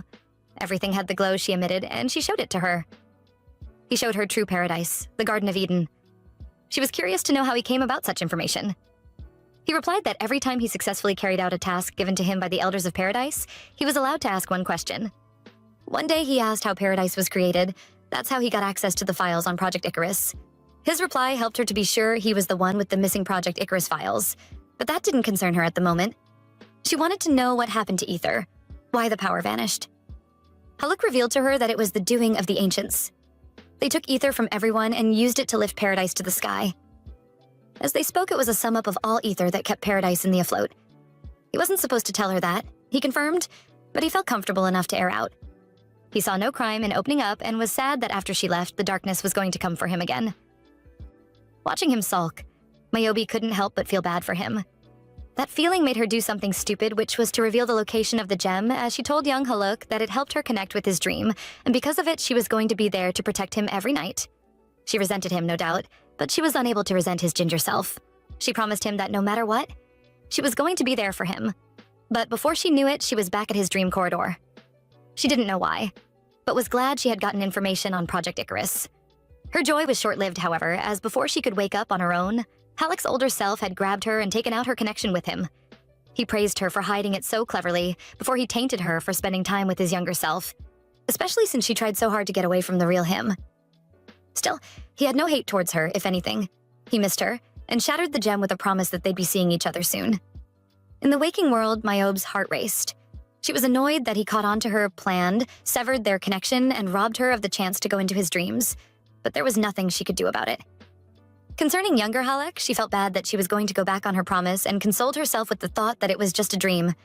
He was lost, but there were other children like him littered in paradise. She had to save them from the twisted system that overran paradise, and that meant bringing down the corrupt system paradise thrived on. Then and there, she realized her revenge wasn't just focused on destroying Haluk. Anyway, she didn't have time to waste and planned to get back to her hideout before she got exposed. She knew the Meldern estate wasn't the safest place for her, and she was right. Even so, it was too late. She was about to leave when she noticed commotion in the hallway and a similar eerie feeling. She was on high alert instantly, a key detail that helped her almost escape the second she found out the search party were coming for her. They addressed her as unknown and would have caught her if she didn't hurry to the balcony and threatened to jump off. Since her pursuers went quiet after her threat, Miyobi thought she had one again, but she was wrong. The familiar voice of the head maid of the Billinger estate let her know that. She had suffered since her escape with little resting time, all thanks to her, so she was glad they came face to face again, even though Miyobi wanted nothing to do with her. The head maid was well aware of how slippery her former mistress was. She knew she couldn't take any chances when it came to her. Unlike last time, she took the time to make sure Miyobi wasn't going anywhere by taking Leon and Sapona captive. The way she saw it, they hadn't done anything wrong, meaning she had to bail them out. For their sakes, she tried to use ether, but it didn't respond to her. She was doomed, that she knew, but she didn't want her associates to suffer for her. Against their will, she surrendered, a decision the head maid applauded. Wasting no time, she proceeded to read the ruling of the Elder Council, a document that put Leon on house arrest for housing an enemy of the state. It would have been worse, but his family's status obviously made them act like he got deceived by Miyobi. He was protected, however, she wasn't. She has no one, yet she went against a system that existed long before her. No wonder she was slapped with a long list of offenses, like using of forbidden powers, attempted murder, treason, and attempting to disrupt the peace of paradise. Her sentence? Death. The air in the room at the time was thick. Miyobi was being dragged away, while Leon was untied and asked to remain in the estate until they met with his father and discussed the terms of his house arrest. Once united, they expected him to behave himself, but he didn't, taking out every guard in his way until he got to Miyobi and offered to untie her so she could escape. He acted carelessly before the guards, the head maid, and his staff as he begged Miyobi to escape since dying there was meaningless. The servants began to gossip about him truly being an accomplice of the traitor. They believed his behavior was going to bring an end to his family, something Miyobi couldn't allow. To help him out, she laughed mockingly and acted like she brainwashed him with sorcery. In her act, she released him from her hold, after which she demanded they end the game by taking her away. They did, but as she was being dragged out, it was obvious the servants fell for her act as they felt pity for him, thinking he was under a spell all along. Leon, on the other hand, stopped fighting her position. He could see she was trying to take the fall for her, and reluctantly let her do it.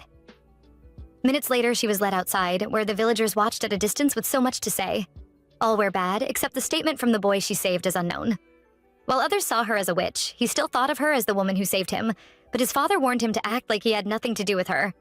Sapona tried to follow, but she was stopped by some guards, leaving Miyobi with no one to stand up for her, amidst all the people she helped. In the end, she came face to face with the gallows that were to be used to execute her the following day. In front of her was the end to her story, but all she felt was peace. The sky was also peaceful, remaining blue, like she didn't lose her family and friends and she wasn't about to be dragged to a dungeon. Amidst the chaos, there was a time when she saw her late family and friends and guessed it was her time to join them. Haluk didn't think that way. He was at his home, celebrating her capture with wine, when the head maid came in to give him proper details. She informed him about not only the capture, but also about Miyobi being detained and her scheduled execution. That part of the news made him drop his cup and demand that his carriage be readied. He probably planned to get her from the prison, where she sat on her own being pestered by the wardens. They all had lewd intentions. It was better if they left their intentions as intentions nonetheless, but they acted on it, by trying to force themselves on her, because they felt she was powerless and no one was coming to save her. They also didn't believe she was a witch, like the stories read, a mistake that made them bother her to the point that her power activated. It saved her from unmentionable harm and gave her the chance to escape, yet she didn't take it. She stayed in her cell while the other wardens deliberated on how she was going to be handled the following day. During their discussion, Haluk came by, so they informed him that they were ready to take her to the execution site. They offered to bring her out, but he refused, deciding to go in and see her first. Upon hearing his request, the men panicked, looking so uneasy that he had to ask what the problem was. It was then they told him about the men who snuck into the underground prison and posed as wardens. They had an encounter with Miyobi, one the wardens apologized for. They promised to be more vigilant going forward, but that didn't concern him. All he wanted to know was how Mayobi was doing, so he ordered them to let him into the prison, and they did. Revealing a sight even Haluk found disturbing. 3 men, all breathing with no injuries, but they remained unresponsive. It was as though their souls were torn out of their bodies. At the end of all the chaos was Mayobi, overflowing with ether. Only Haluk could see that was her power, and even she had no control over it. He felt nothing but pity for her, so he walked into the cell and covered her up, with the plan to take her home. The wardens, who had no idea what was going on, tried to stop him, reminding him that she was a prisoner, hence taking her out without proper authorization violation of the law. What he saw as a violation, however, was how their negligence let 3 weirdos sneak into the prison to take advantage of her situation. He accused them of turning a blind eye to her shame. Nevertheless, he had no quarrel with them. His business was with Mayobi, whom he relieved of all her crimes by invoking House Billinier's right of immunity. The men argued that such a right was enjoyed by direct members of the bloodline, yet that didn't matter to Haluk. What mattered was that she was his wife. Hence, she could enjoy the privileges of being his wife. The men could no longer protest and submitted to his will, allowing him to not only leave with Mayobi, but also to make mention of punishing the men who offended her by himself. They left together. Mayobi didn't know much at the time, realizing herself when she woke up in Haluk's bed. Just like before, she hated the place and planned to leave, using her memory of the estate's layout, but Haluk didn't let her do that. He popped up from out of nowhere with a bouquet of flowers, which he tossed at her before she could escape. Then they sat together to talk. The first thing on Haluk's mind was whether or not Mayobi enjoyed her little adventure away from him. He acted as though it wasn't a big deal, but trust Mayobi to act feisty. She refused to speak with him, which was fine with him. What wasn't fine, though, was her arguing that she wasn't his wife. It seemed she didn't understand the position she was in. To make it clear to her, nonetheless, he took her to the balcony to show her the guillotine sitting outside.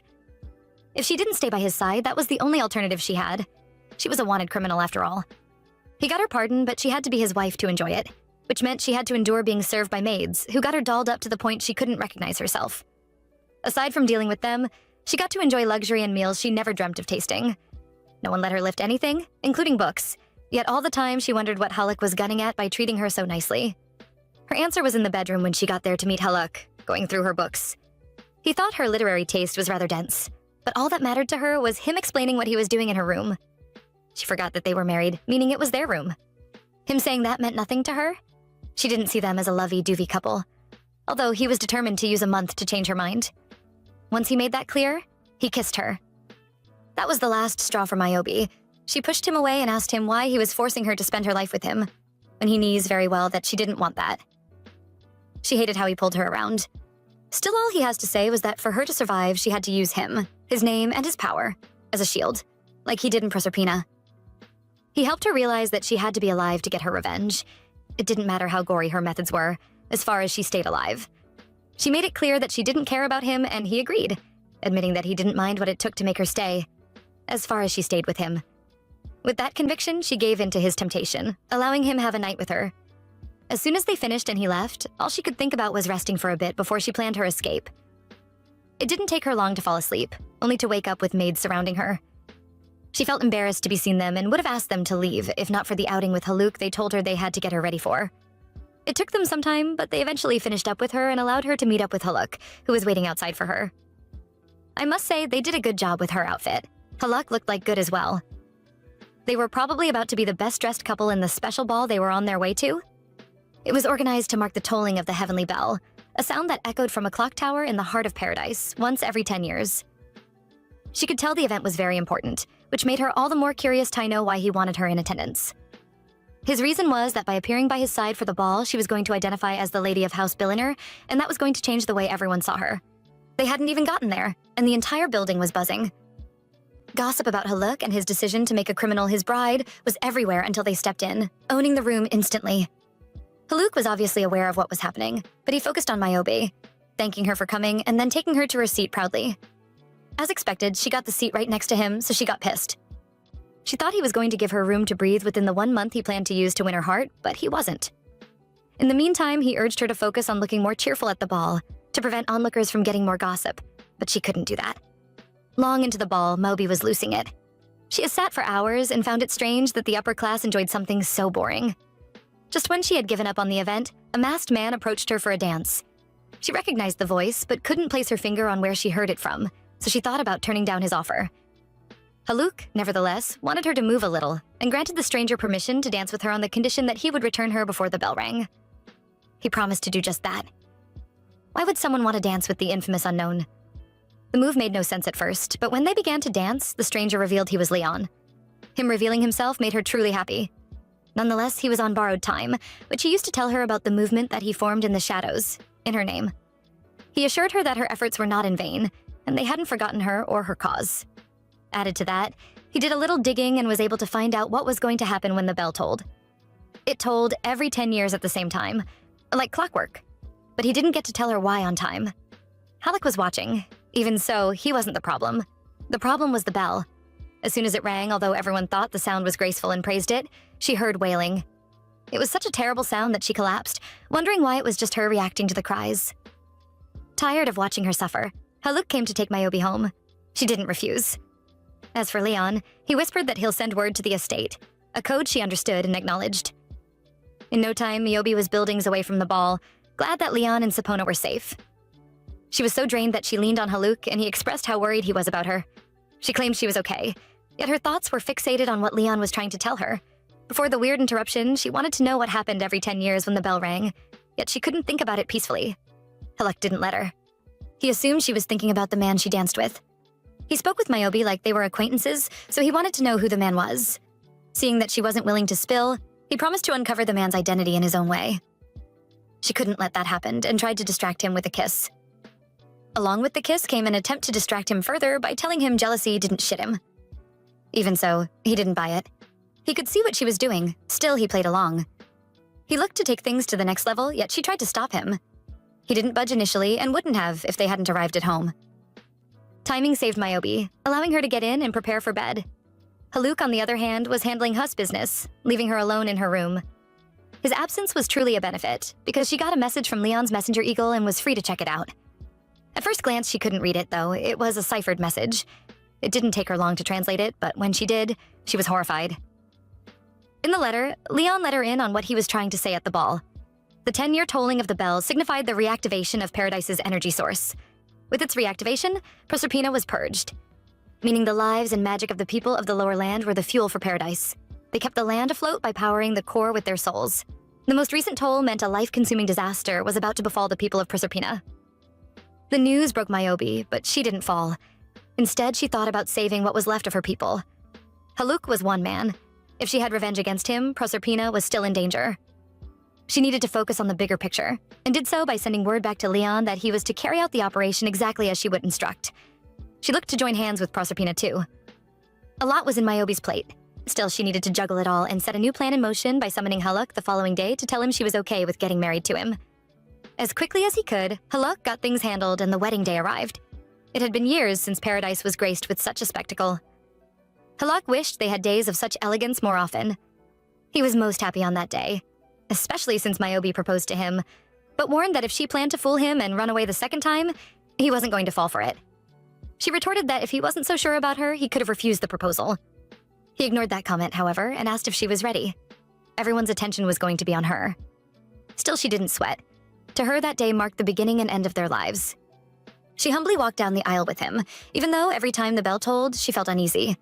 It reminded her that plans to crush Proserpina were in motion. Even so, she has a plan too. A plan she executed after the minister read the path and asked if they were willing to be bound by it. Haluk said he was, but she dropped everyone's jaws when she refused, right before she pulled a knife on Haluk. With it, she cut his eye patch, injuring him in the process, but also revealing his golden eye. A member of the congregation asked if that meant he wasn't a true heir. To that, she answered aloud, yes. She yelled that he wasn't just a fraud, but the system that guided them was one too. She had evidence to prove it, when she is under her wedding gown, even after he asked the maids to search her thoroughly. He couldn't understand how she got past them until he saw Sapona in the corner, glaring at him. Anyway, he didn't do anything about her or Myobi. He watched as she spread proof that Paradise was built off the souls of the people of Proserpina. He watched her smile when it looked like she was finally getting to the nobles. He only acted after a noble demanded they seize Myobi and detain her, to prevent the evidence from getting out.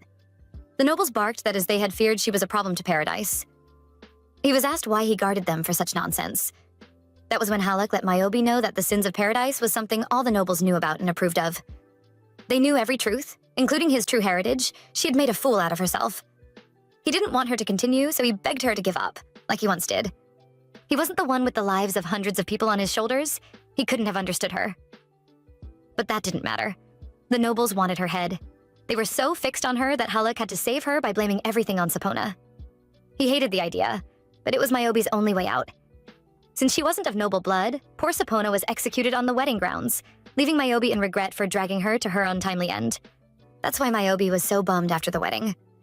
She felt like she had lost all the fight in her. Anyway, in the present, days after the wedding, she is still mourning Sapona, her situation as a glorified prisoner and the fate of her people. Nevertheless, what she sees as a sorrowful world to live in, Haluk sees as one with no distractions and wants her to focus on him, since all she valued was gone. She couldn't do that. She was too sad to even respond to him like she used to or threaten him. All she did was ignore him, to the point that he began to beg for her rudeness. He feels so touched by her mood that he hands her a knife and permits her to try to kill him. To his surprise, she turns the blade on herself, almost ending her life, if not for him grabbing the blade before it could cut her. In the process, he cuts himself, bleeding out as she expressionlessly scolds him for stopping her. She makes it clear that she resents him to the point that she hates looking at him, but that doesn't stop him from trying to give her hope with a little take from his childhood. A story of the woman in his dreams who helped him go through the hardship of his childhood. He admits that when he came across Myobi that day in the tunnels, he knew she was that woman, only younger. She gave him a reason to believe in the future then, so he feels he is supposed to return the favor now but doesn't know how to. In the end, he leaves her be, assuring her that she can call him whenever she is willing to speak. When he leaves, a sad Myobi coincidentally finds hope in the master key neatly placed in front of her. She had the layout to the estate crammed with no way out until now. The key can help her access all doors in the house and help her escape. It might give her a final shot at saving her people. No wonder she takes it and gets ready to bail. In no time, thanks to the lax security, Myobi is out of the mansion and on her way off the premise. She notices that this escape is too easy. Things lined up as though Haluk wanted her to escape, but that's still fine with her. While dashing away not too far from the mansion, she's intercepted by Leon's messenger eagle that had been circling the Ares for quite some time.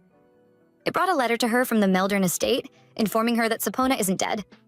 She was only injured at the wedding, but when she was taken for execution, Haluk let her go. In her stead, he ordered the execution of the men who snuck into Myobi's cell that night. Away from the good news, he employed her to make her way to their agreed meeting location, to further their plan, which she had a huge part to play in. On this night, she leaves the Bilgener estate with a different view of Haluk, and from a distance, she bid him farewell. Hours later, she links up with Leon, but is too focused on the mission to entertain pleasantries. She asks him about the task she gave him, and he informs her that he was successful. He got the gems she tasked him to get, along with information that it was a rare mineral only found in the mines of Proserpina. It is the same substance as the crystal that powers Paradise, meaning it was what they used to extract the life force of the people of Proserpina. Leon is curious about what she intends to do with the gem and gets to know that she somehow plans to use it to shut down Paradise. Maybe not it, specifically, but the main core that powers Paradise. She reveals that one time in Haluk's dream, she was able to influence the core, meaning if she gets to it, she can halt its operation. There is more on her mind concerning the dream, yet she keeps it to herself. He has nothing to say about that, and silently praises her for carrying a movement against Paradise's government on her own until she got him to key into her belief. If not for her, he would have remained unconcerned like the others. Since he isn't that anymore, he takes her downstairs to show her what they've been working on. He took her to the place Paradise sealed 10 years ago, the meeting point of the holy night that her people were wasted in. They were actually in Proserpina, and he was helping transport revolutionaries to land above. It wasn't that hard for him to get support, truly. Everyone knew the lives they lived wasn't normal, but did nothing until Sapona and Leon stepped in. Sapona rallied the people of Proserpina, while he found a way to sneak them into Paradise. Nevertheless, he acknowledges that the entire movement was made possible because of her determination. Instead of take the praise, she shares it with her fallen people who paved the way for her in life and death. All they wanted was a better life for the people of the lower land. She is hell-bent on giving them that, as once everyone is evacuated from Proserpina, she wants to bring Paradise crashing down. Still, the more she thinks about what she had to do, the more she remembers the dream she had where young Haluk took her to the core and she touched it. She knows something fatal would happen when she tries it in real life, like in the dream. She knows that the core is located in the Clockwork Tower, she can stop it, but being unable to stop what comes next is why she keeps the truth to herself, even though it chokes her. Days later, the troops in Paradise are getting ready to invade Proserpina. Before then are filthy nobles who mock the people of Proserpina for trying so hard to revolt. They are sure the people are at the same Holy Night meeting point and laugh at how futile all their attempts at waging war are. Funnily, they don't laugh for long, especially after they realize that the city is too quiet to be normal. Little do they know that Myobi is taking advantage of the lack of security to freely make her way to the clock tower. A Up there, she has to endure the wailing sound she hears, determined to bring down the hell-called paradise that thrived off the souls of her people. Just when she is about to touch it and end everything, Haluk comes out from nowhere and stops her from doing what she has to do. He claims he didn't free her for this, meaning he actually let her escape. Myobi refuses to let that bother her as she proceeds with her mission, only to be stopped again by Haluk when he tells her she doesn't need to sacrifice herself to change the world. Yes, he is aware that if she touches the core, she'll die, like in his dream. That aside, he knows very well that she is afraid. He didn't want her to die unremembered. He thought it would be better if she vanished without a trace and lived. That was a proposal she found funny, because it came from the man she swore to destroy. She finds it crazy that it is he who understands her most. Nevertheless, she had to do this. Someone had to stand up against the unjust system, and she felt it had to be her.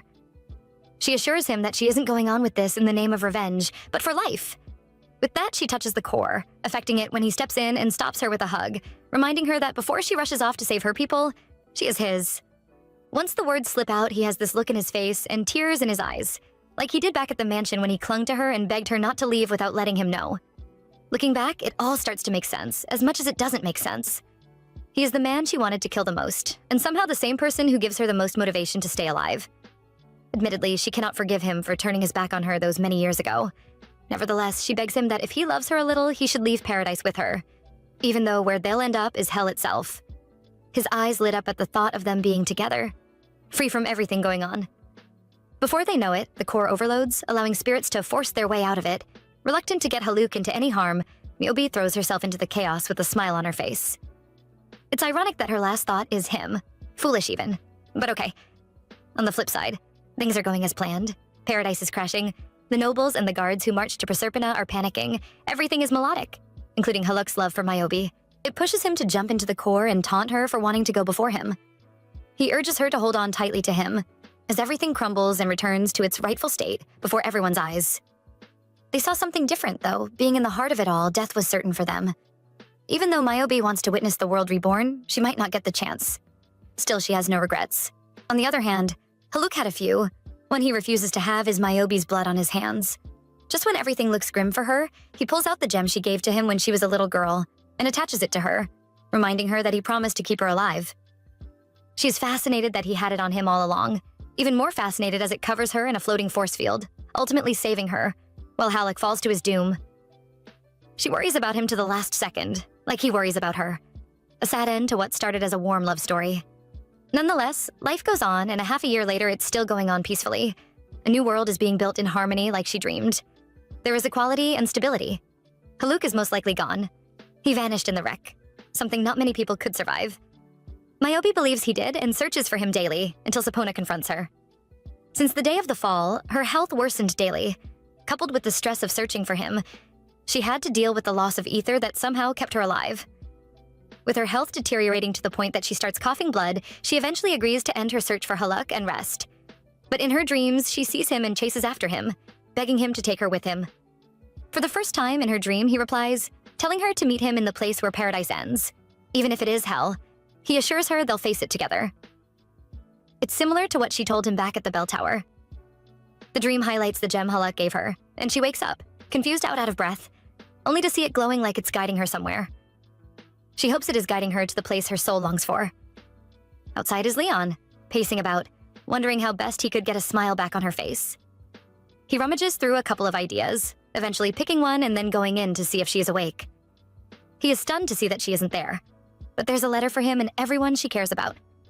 In it, she informed them that she has entrusted the world to them, believing they'll do a good job. While she cast off the shackles of revenge to go after what she truly desires, she shares her hope to meet them again someday. But that is very unlikely. She is already at the edge of the world, searching for something that she fears she might not find. Astonishingly, that thing turns out to be a person, Haluk, healthy, alive, and happy to see her.